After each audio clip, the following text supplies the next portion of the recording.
আমার যাত্রী ওই গাড়িটা নিয়ে যেতে নিয়েছিল দেখেন, পরে ওনার থেকে আবার কল দিয়ে ব্যাক করে নিয়ে আসলাম আমি।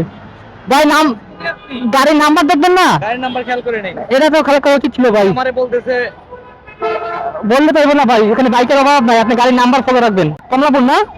হ্যাঁ লাগাই দিই। আমি আর আপনার জন্য এখানে ওয়েট করেছি, 2-3টা টিপে ছেড়ে দিচ্ছি অলরেডি। বিসমিল্লাহির রহমানির রহিম। তো এখানে এখানে প্রায় আসার সাথে সাথেই 5 মিনিটের মধ্যেই একটা পাঠাতে কল পাই। তো যাত্রী যাবে হচ্ছে আপনার কমলাপুর রেল স্টেশন।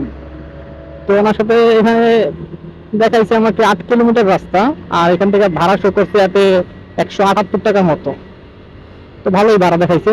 তো চলেন যাওয়া যাক। তো কমলাপুর রেল স্টেশন ঢুকে গেছি, বাট একটা প্রবলেম, ওই টিটিপাড়া মোড় থেকে কমলাপুর এটা বন্ধ ছিল আর কি, মানে রাস্তাটা বন্ধ, ভাঙা কাটা এরকম কিছু একটা দেখলাম।